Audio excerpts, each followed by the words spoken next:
Yes, please. The scenes we have seen in towns and cities across the United Kingdom in recent days is nothing but abominable. What we are seeing is a very small but vocal minority of people on the far right whipping up hatred, causing criminal damage, and causing fear amongst communities. The Prime Minister and the Home Secretary have been absolutely right to call this out for what it is. It is far right thuggery. It is not patriotic to smash up shops, libraries, community centres, and Citizens Advice Bureau.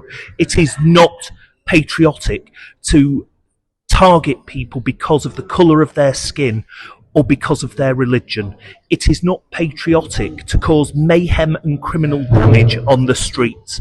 It is thuggery. It is criminal, and the full force of the law will be meted out against you, and we will ensure that you are punished appropriately for the damage, the hurt, and the damage to community cohesion that you have caused. This is serious.